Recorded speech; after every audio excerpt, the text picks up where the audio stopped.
Habari za wakati huu, karibu tena. Ni wakati mwingine tena tunakutana hapa tuzidi kuhabarishana taarifa mbalimbali. Mashariki ya Kati, vita bado vinaendelea, vita vilivyoanzishwa na Marekani wakishirikiana na Israel dhidi ya Iran. Marekani wanasema kwamba hawapo tayari kufanya makubaliano yoyote yale na Iran kumaliza vita, lakini pia ikiwataka raia wake kuondoka Mashariki ya Kati, huku Israel ikithibitisha kushambuliwa na makombora ya Iran. Rais wa Marekani Donald Trump amesema kuwa nchi yake haiko tayari kufanya makubaliano yoyote ya kumaliza vita vya sasa na Iran kwa sababu masharti yaliyowekwa hadi sasa hayatekelezeki. Trump alisema Iran ingependa kufikia makubaliano, lakini masharti hayo hayajawekwa vizuri vya kutosha kwa sasa, hivyo Marekani haiko tayari kuyakubali. Katika mahojiano na kituo cha habari cha Marekani, Trump alisema kwamba sehemu ya makubaliano yoyote ingehusisha ahadi ya Iran kuachana kabisa na mipango yake ya nyuklia, lakini hakutoa maelezo zaidi juu ya masharti hayo. Inavyoonekana, Iran imekataa kufanya hivyo kama moja ya sharti katika makubaliano yoyote yatakayokubalika. Rais huyo pia alizungumzia usalama wa mlango wa baharini wa Hormuz, akisema baadhi ya nchi zimetangaza msaada wa kuhakikisha usafiri wa mafuta unaendelea bila usumbufu wowote, ingawa hakutaja majina ya nchi hizo ambazo zipo tayari kusaidiana na Marekani kuhakikisha kwamba meli za mafuta zinapita kwenye mlango bahari wa Hormuz ambao kwa sasa unadhibitiwa kikamilifu na jeshi la Iran.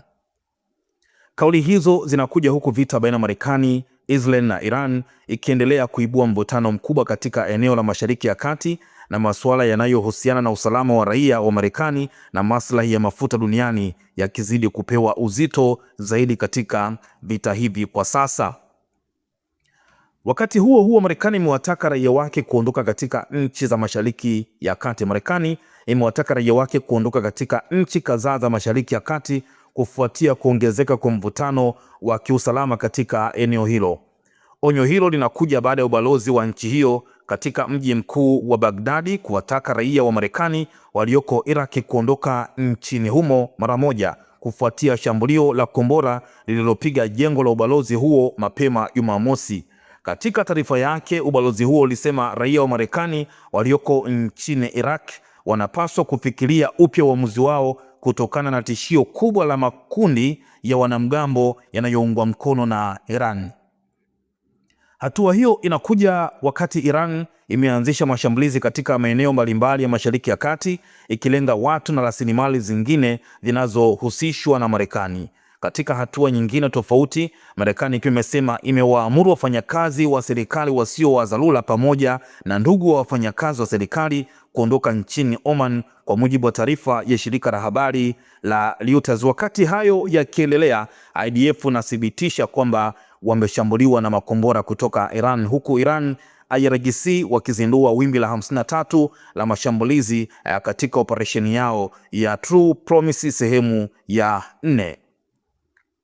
Jeshi la Israel linasema Iran imerusha makombora kuelekea Israel. Inasema kwamba mifumo ya ulinzi ilifanya kazi ili kuzuia tishio hilo, na ujumbe wa tahadhari umetumwa kwa simu za mkononi katika maeneo yaliyoasiliwa. Israel imeonya umma kutoingia katika maeneo yaliyohifadhiwa hadi taarifa zaidi itakapotolewa. Shirika la habari la Iran Fars ambalo lina uhusiano na jeshi la Iran linaripoti kwamba wimbi jipya la makombora limezinduliwa kutoka Iran, huku kundi la wanamgambo wa Lebanon Hezbollah pia likirusha makombora au ndege ambazo hazina rubani kuelekea maeneo ya kaskazini mwa Israel. Hayo yanajiri huku Wizara ya Ulinzi ya Saudi Arabia ikitangaza kwamba ilidungua ndege 26 zisizokuwa na rubani za Iran katika eneo lake, hasa karibu na mji mkuu Riyadh na katika maeneo ya mashariki mwa nchi hiyo. Mnamo alfajiri, Falme za Kiarabu zilitangaza kwamba mifumo yake ya ulinzi wa anga ilikuwa ikijibu mashambulizi ya makombora na ndege zisizo na rubani kutoka Iran. Hii inakuja baada ya moto mkali katika bandari ya Furaiya, kilipo kituo kikuu cha usafirishaji mafuta katika pwani ya mashariki ya nchi, kufuatia shambulio la ndege ambazo hazina rubani siku ya Jumamosi. Nayo Bahrain ilitangaza kwamba ving'ora vyake vilikuwa vikilia na kuwahimiza wakazi kuelekea kwenye makazi ya karibu kufuatia mashambulizi ambayo Iran inazidi kumwaga moto.